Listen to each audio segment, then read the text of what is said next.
Welcome to Words Matter, the podcast where we explore the transformative power of language and how the words we choose shape our lives. I'm your host, Deanna Ley, the Catalytic Coach, and I'm here to guide you on a journey of opportunities, progress, and change. Each episode will dive into a thought-provoking quote or phrase, unpack its meaning, and discover how it can inspire us to rise above challenges, embrace joy in the journey, and ignite our possible. Your words matter because you matter. Now, let's get to today's amazing episode. Well, hey there. Welcome back to another episode of Words Matter. We're continuing our Rooted series today, and I want to talk to you about something that might sound simple, friends, but it's one of the hardest things we may ever learn how to do. The quote for today is, "I am on my side." 5 words, which unfortunately for many of us often feel like a foreign language, because sadly, most of us aren't on our own side. More often than not, we're our own worst critic, our harshest judge, our most relentless opponent, an enemy who's out to steal our peace and rob us of our joy. We talk to ourselves in ways that we would never, ever talk to another human being. If someone else talked to us the way that we talk to ourselves at times, we'd probably deck them right in the mouth. Think about that for a second.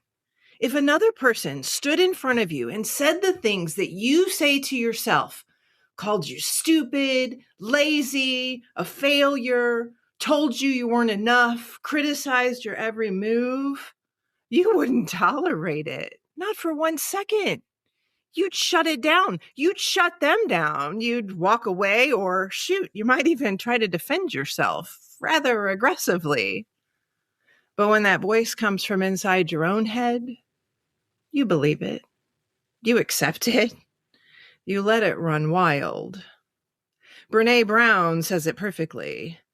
Talk to yourself like you would to someone you love. Let me say that again. Talk to yourself like you would to someone you love. Not someone you're trying to fix, not someone you're disappointed in, not someone who needs to earn your kindness. Someone you love right now, just as they are. Now, that's what being on your own side means, friends. It means treating yourself with the same compassion, the same grace, the same benefit of the doubt that you'd give to someone else that you care about deeply. Story time. Let me tell you what happened this past Friday, because it's a great example of what it looks like when you're not on your own side, and then what it takes to make a shift. See, I was supposed to lead my monthly ICAG Connections networking meeting, something I look forward to every single month, but I couldn't find my car key. I'd taken it off my key ring the day before for a hike and never put it back on. Well, Friday morning, as I was getting everything together for the meeting, I realized that it was nowhere to be found. As time ticked by, the time that I needed to get in the shower, get ready, get going, no key. I tore my house apart. I was looking for it high and low, and it was at that time that the internal dialogue started inside of me. Again? How does this keep happening? What is wrong with you? I realized how late it was getting. As I looked at the clock, I started panicking. I knew I was in trouble. So reluctantly, I texted Allison Squared, Allison Hillman, Allison Knopp, 2 incredible leaders who always step up and step in when I need them. I let them know I wouldn't be there. I couldn't be there. I was already spiraling into negativity and frustration. And in that text, I actually wrote the words, "I'm trying really hard not to hate myself right now." When those words came out, they were true. And that stopped me in my tracks because I know better. I teach this work. I live this work. And yet there I was, absolutely not on my own side. But here's where the shift happened. I realized there was literally nothing I could do in that moment. Thanks to them saying yes, I knew the meeting would go off without a hitch. It was being taken care of. Two other amazing humans, Travis Greer, Ashley Weibly, also stepped in to help. Everything was going to be fine. Now, at that point, I could for sure keep beating myself up, but that wasn't going to get me there like I wanted to be, so I had a choice. I could keep shame spiraling and making myself miserable for the rest of the day, or I could consciously choose to be on my own side. I paused, took a deep breath, and I asked myself the question from my peace gauge's perspective. Does continuing to tear myself apart add to or sustain my peace in my mind, my body, and my soul? The answer was a clear and resounding heck no. It wasn't helping anything, but it was taking everything. So I chose differently. I acknowledged the frustration without making it mean that I was a terrible person. I took responsibility for missing the meeting without punishing myself endlessly. I let the Allisons know that I trusted them completely. And then I did something really important. I switched from being a problem haver to a solution seeker. Now, because this has happened before, in fact, I'm pretty embarrassed to say that I had lost my key in the exact same way last month, the same day as my connections meeting. The difference was that I found it shortly after I realized it was lost, and I was able to make that meeting. But that was the very wake-up call that I needed. See, this wasn't just poor luck. It was becoming a pattern of behavior that was not serving me. That awareness created a new sense of purpose for me. And right then and there, I put a protocol into place. From now on, if my key comes off my keychain for any reason, it goes right back on as soon as possible. Period. No exceptions. That's what being on your own side looks like in real life. It's taking ownership without self-destruction. It's learning from the mistake instead of letting shame swallow you whole. It's creating systems that support you instead of just hoping you'll magically do better next time. And here's how the story ends. When Chris got home later that day, he found my key on the floorboard of my car where I had locked it inside.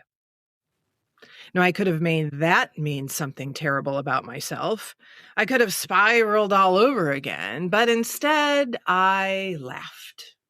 Because sometimes life is ridiculous. Sometimes we do things that make no logical sense. And being on your own side means you can acknowledge that without making it a referendum on your worth as a human being. And let's think about what it means to be on someone's side. When you're on someone's side, you defend them. You believe in them. You stand beside them. You speak truth to them without destroying them. You support them through hard moments instead of abandoning them when things get messy. Now imagine doing that to yourself. That's what I am on my side looks like in action. And it's deeply connected to being the tender of your rooted self. Because a tender doesn't criticize the garden for not blooming fast enough. A tender doesn't shame the tree for bending in the storm. A tender shows up with loving care and with patience and understanding that growth takes time and struggle and challenges are just part of the process. When you become your own ally instead of your own enemy, your whole self responds. Your mind clears when you stop flooding it with harsh criticism. Your body relaxes when you stop treating it like something to fix or punish. Your soul settles when you stop demanding perfection as the price of your own acceptance. Now, my missing key story isn't unique. This internal battle, the one where we turn on ourselves, it shows up everywhere. And I want you to see yourself in some of these moments. Maybe you're standing in front of the mirror, getting ready for your day, and suddenly the critical voice starts. Every flaw, every imperfection, every way you don't measure up to some impossible standard. Now, if a stranger walked up to you on the street and started listing everything they thought was wrong with your appearance, you'd be horrified. You'd probably tell them exactly where to go. But when it's your own voice, why do you just accept it as truth? Being on your own side means you shut that voice down the same way you would if it came from someone else. You refuse to let anyone, including yourself, tear you apart. Or maybe you're at work and you make a mistake. Nothing catastrophic, but noticeable. Immediately, your brain starts the onslaught. How could you be so careless? Everyone's going to think you're incompetent. You're better than this. What's wrong with you? If a colleague made the same mistake and came to you upset about it, you'd offer grace. You'd remind them that mistakes happen and you'd probably help them find a solution. But when it's you, why do you show yourself zero mercy? Being on your own side means you extend yourself that same grace. You acknowledge the mistake, you fix what needs fixing, and you move forward without destroying yourself in the process. What about when you've had an off day with your wellness? Maybe you ate in a way that didn't serve you. Maybe you skipped movement when you know it helps you feel better. Maybe you stayed up too late scrolling when you desperately needed rest. The shame spiral starts immediately. Well, I've already ruined it. Why bother? I have no self-control. If a friend told you they'd had an off day and felt terrible about it, would you pile on? Would you tell them they're a lost cause? Absolutely not. You'd remind them that one day doesn't erase all their progress. You'd encourage them to just start fresh, right where they are, right now. And being on your own side means you give yourself that same encouragement. You return to what serves you without the drama of starting over or the weight of shame. And then there's comparison. You see someone else who seems to have it all figured out. They look put together. They seem confident. Their life looks easier, better, more successful. And suddenly you feel less than. You judge yourself for not being further along. You wonder what's wrong with you, that you're still struggling. But here's the thing. You're comparing your messy internal reality to someone else's curated external presentation. If someone stood next to you and constantly pointed out how you don't measure up to other people, you'd see them as cruel. You'd reject it and them. But being on your own side means you reject that cruelty even when it comes from yourself. You honor your own journey without diminishing it through comparison. Don't you see it, friends? The voice that tears you down, criticizes you relentlessly, holds you to impossible standards, and punishes you for being human, that voice wouldn't be tolerated if it came from anyone else.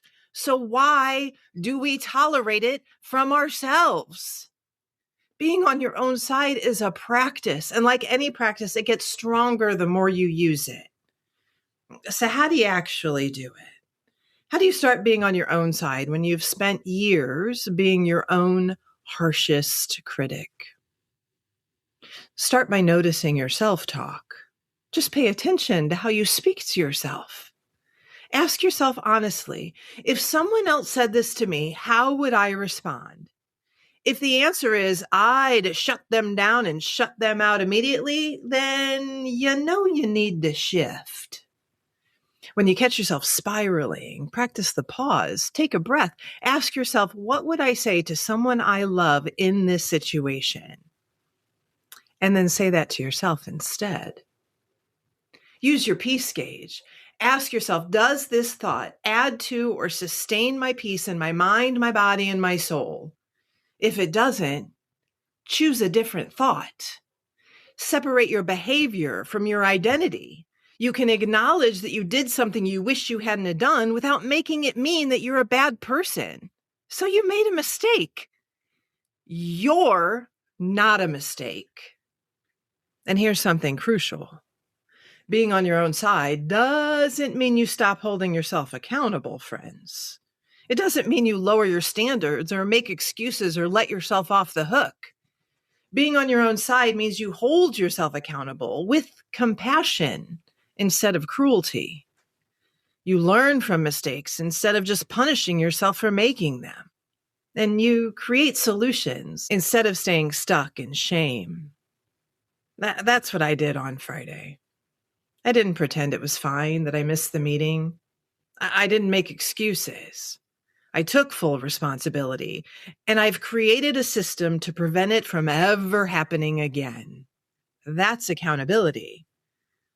But I did it without hating myself in the process. That's compassion. When you stop fighting against yourself and start fighting for yourself, you free up the energy for things that actually matter. You stop wasting strength on internal battles and start using it to build the life you want. Your rooted self knows this. Growth happens in an environment of support, not shame. You can hold yourself accountable and still treat yourself with kindness. Those aren't opposing forces. They work together to help you become the person you're meant to be. And one moment of self-criticism doesn't define you.